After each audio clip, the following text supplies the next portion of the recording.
Hello hi అండి. అందరికీ నమస్కారం. అరుణిశివ యూట్యూబ్ ఛానల్కి స్వాగతం. నేను మీ కేఎస్ వరప్రసాద్ను. నేను మీకు ఈరోజు ఈ వీడియోలో మనం అలవాట్లని మన అదుపులో ఎలా ఉంచుకోవాలి, అది ఎంత అవసరం మన కుటుంబానికి, మనకి. పెద్దలు అతి సర్వత్రా వర్జిత్ అని అన్నారు.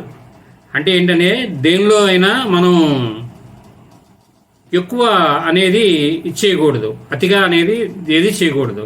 అది ఆహారంలో అవనివ్వండి, అలవాట్లో అవనివ్వండి, దేనిలో అయినా సరే, మన స్వవిషయాల్లో అయినా సరే. దాని గురించి మీకు నేను కొన్ని సంఘటనలుగాను పూర్తి విశ్లేషణగా తెలుపుతాను. నేను 1986 సంవత్సరంలో కిల్లీ షాప్ నిర్వహించేటప్పుడు పైపుల్ రోడ్లో నాకు సమీపంలో ఒక సారా షాపు, సారా దుకాణం అనేది ఉండేది.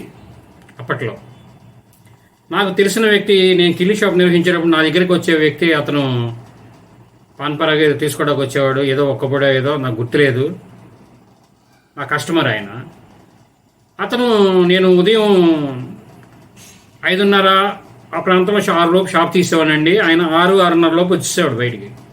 ఇంటికాడి నుంచి బయటకు వచ్చి, ఆయన ఒక మంచి ఆర్టిస్టు. ఆయన పెయింటర్ కాదండి, ఆర్టిస్టు. చక్కగా లెటర్ రాస్తాడు. అప్పట్లో బ్యానర్లు, క్లాత్ బ్యానర్లు, మన షాప్ బోర్డులు కూడా పెయింట్లు వేసి 4-3 కోటింగ్లు చక్కగా రాసేవారు షేడ్లు ఇచ్చి.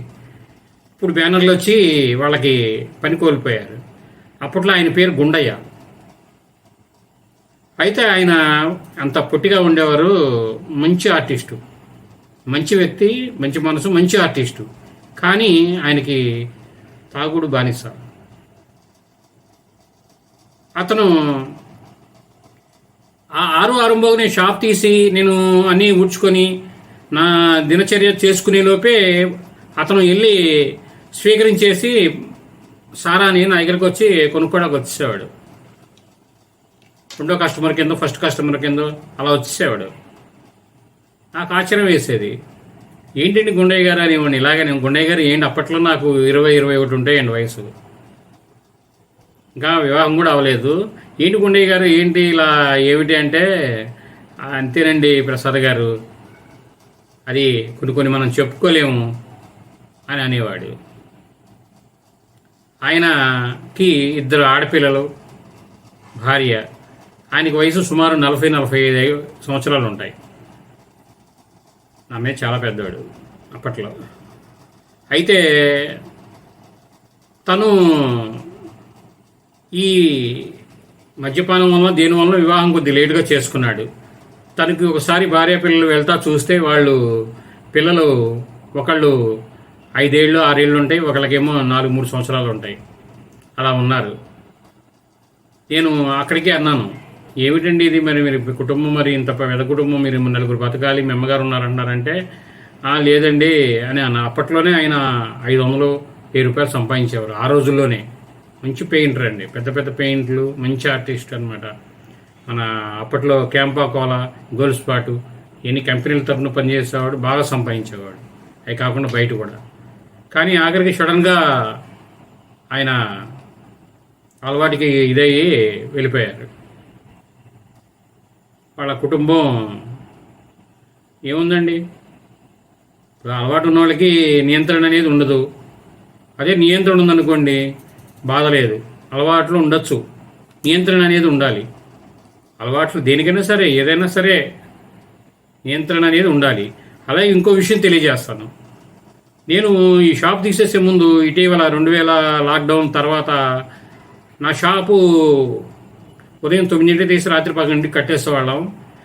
షాప్ కట్టేసే ముందు 1/4 గంట ముందు ఒక అమ్మాయి, ఒక 30 ఏళ్ళ అమ్మాయి గవగవ పరిగెత్తుకుంటా షాప్ దగ్గరికి వచ్చి నుంచొని ఎదురు చూస్తుంది. నేను షాప్ క్లోజ్ చేస్తా, ఏమ్మా ఏంటన్నా అంటే, అంకుల్ ఆయన ఇంకా రాలేదు, ఆయన ఐస్ క్రీమ్లు అమ్ముతాడు బండి తిరిగి, ఇంకా రాలేదు చూస్తున్నాను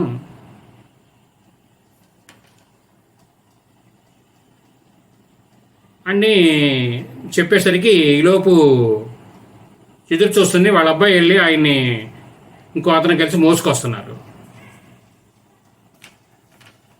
కాళ్ళను మనిషిని ఒకరిని పట్టుకొని చేతుల మీద మోసుకొని తీసుకొస్తున్నారు. తాగి ఎక్కువై పడిపోయాడండి అక్కడ బండి అక్కడ పెట్టేసి. తర్వాత వాళ్ళు ఇంటికి తీసుకెళ్ళి వదిలిపెట్టి ఆ బండిని తీసుకెళ్ళి అక్కడ హ్యాండ్ ఓవర్ చేశారు.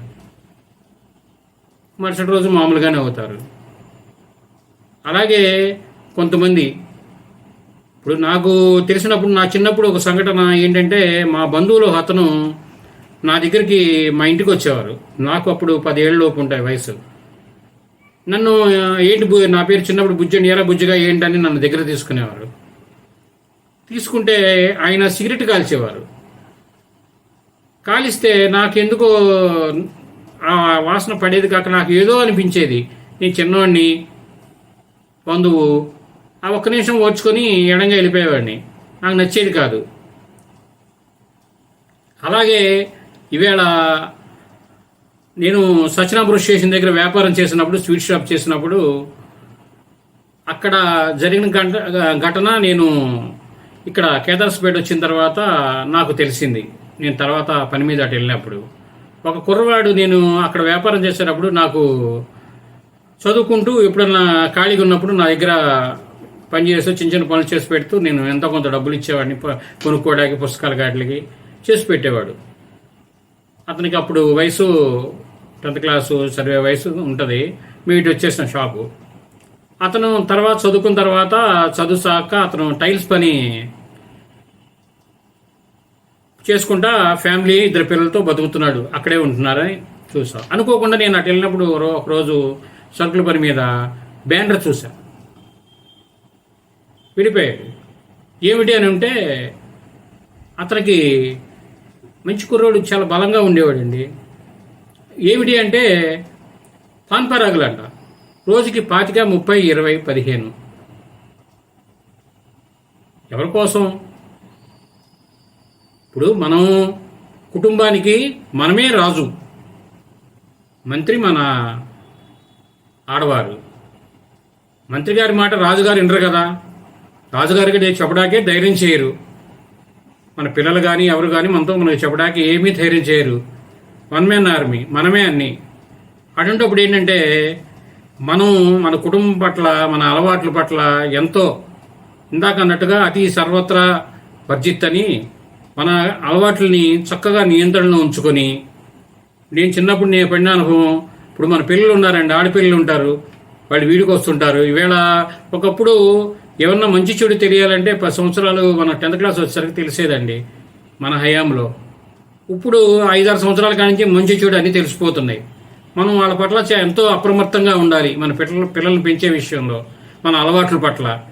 వాళ్ళ దగ్గర మనం మన అలవాట్లని స్వీకరిస్తూ వాళ్ళ దగ్గర మనం ఎక్కువ టైం గడపకూడదు. వాళ్ళని ఎడంగా ఉంచాలి.